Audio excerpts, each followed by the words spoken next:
இங்கே அரசியல் பேச வேண்டாம்.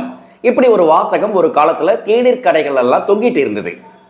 அதே மாதிரி சலூன்களுக்கு போனாலும் இதே வாக்கியத்தை பார்த்திருப்பீங்க. நேற்றைய காலகட்டத்தில் ஏன் அரசியல் பேசக்கூடாது அப்படிங்கிறது யாருமே கேட்கல.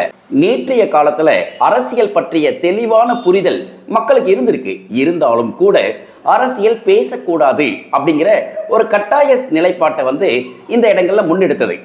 அந்த காலகட்டத்தில் தான் நல்ல அரசியல்வாதிகளும் நல்ல அரசியல் தலைவர்களும் இருந்தார்கள் அப்படிங்கிறதுக்கு எந்த ஒரு மாற்று கருத்துமே இல்லை, இல்லையா? ஸோ அரசியல் ஏன் பேசக்கூடாது யாருமே கேட்கல. ஆனா இன்னைக்கு எல்லா பக்கங்களிலும் அரசியல் அரசியல், எல்லா விஷயத்திலும் அரசியல் இருக்கு. அரசியல் இல்லாமல் எதுவுமே இல்லை. என்னப்பா பாலிடிக்ஸ் பண்றியா அப்படிங்கிற மாதிரி பேசவே ஆரம்பிச்சிட்டோம். சமூக வலைத்தளங்கள்ல எந்த பக்கம் திரும்பினாலுமே அரசியல் தான்.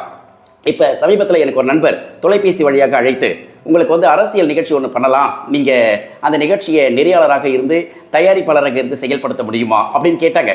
ஸோ கேட்கும் பொழுது என்கிட்ட கேட்டது என்னன்னா, அவர்கள் ஒரு விதமான அரசியலை என் மீது ஏற்றுவதற்காக அல்லது அந்த அரசியலை நான் கொண்டு செல்லக்கூடிய ஒரு குதிரையாக அல்லது அவர்களுடைய பயணத்திற்கு ஒரு சவாரியாக நான் இருக்க வேண்டும் என்பதற்காக அவங்க சொன்னாங்களா, என்னுடைய எண்ணமும் அவர்களுடைய எண்ணமும் ஒன்றாக ஒத்து போனதா, அதற்காக கூப்பிட்டாங்களா அப்படிங்கிறது இன்னொரு செய்தி. அது ஒரு பக்கம் இருக்கட்டும்.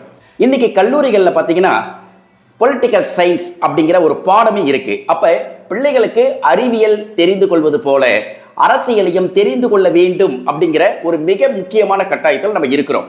இந்த மாதிரியான காலகட்டத்தில் தான் அரசியல் பற்றிய தெளிவு வேணும். அரசியல் என்பது என்ன, அரசியல் கட்சி நடத்தி கொண்டிருக்கக்கூடிய கட்சி குறித்த அரசியல் என்பது என்ன, பாலிடிக்ஸ் அப்படிங்கிறப்ப அந்த பொலிட்டிஷியன்ஸ் அப்படிங்கிறது தான் அரசியலா, அவர்கள் செய்வதுதான் அரசியலா, அப்ப எது அரசியல், எந்த கட்சியை பற்றிய விஷயங்களை பேசுவது அரசியல் அப்படிங்கிறப்ப ஒரு பெரிய கேள்வி நமக்குள்ள வருது. இந்த அரசியல் புரிதலற்ற விஷயத்துல தான் இன்னைக்கு பல ஊடகங்கள்ல அதிகபட்சமாக அரசியல் நிலைப்பாட்டு தன்மை தான் பேசிட்டு இருக்காங்க.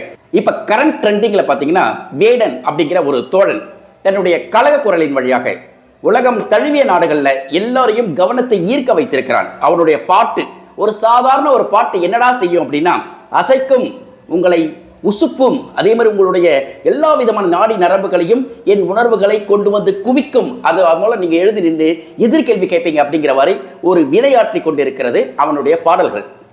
அந்த தோழனை நம்ம இன்னைக்கு கொண்டாடுறோம். ஏன் கொண்டாடுறோம் அப்படிங்கிறது யாராவது ஒரு செகண்ட் யோசிச்சு பார்த்தீங்களா? அரசியல் புரிதல் இருக்கக்கூடிய எல்லோருக்குமே இந்த வேடனை நாம் கொண்டாட ஆரம்பிக்கிறோம். வேடன் யார் அப்படிங்கிறத இன்னைக்கு கூகுளில் சர்ச் பண்றப்ப எல்லாருமே தேடிக்கிட்டு இருக்காங்க, யார் அந்த தோழன் அப்படின்னு சொல்லிட்டு. நம்மால் குரல் கொடுக்க முடியாததை ஒடுக்கப்பட்டவர்களின் குரலாக ஒழிக்கக்கூடிய ஒருவனுக்கு சப்போர்ட் பண்றதுக்கு வரக்கூடிய அந்த அரசியல் நிலைப்பாட்டு தன்மையை யார் கொடுத்தது அப்படின்னா இன்றைய காலகட்டத்தில் இது முக்கியமான கேள்வியாக இருக்கு. அப்போ ஒரு அரசியலை நாம் எப்படி புரிந்து கொள்ள வேண்டும் என்பதுதான் இந்த நேரத்தில் நம்ம சொல்ல வேண்டிய கட்டாயத்தில் இருக்கிறோம். ஒரு அரசியல் நிலைப்பாட்டு தன்மைக்கு அரசியல் புரிதல் ரொம்ப ரொம்ப அவசியம். அரசியல் கட்சிகளை பின்னோக்கி செல்வதும் அரசியல் தலைவர்களை துதிப்பாடி கொண்டு செல்வதும் அல்ல அரசியல். அரசியல் என்பது வேறு, அது ஒரு புரிதல். நம்மை ஒரு குதிரையாக ஆக்கி சவாரி செய்யக்கூடிய அரசியல்வாதிகளை சுமந்து செல்ல போகிறோமா அல்லது நல்ல அரசியல் குறித்த பார்வையை விசாலப்படுத்த போகிறோமா என்பதுதான் என்னுடைய கேள்வி. அடுத்த பதிவில் சந்திப்போம். நன்றி, வணக்கம்.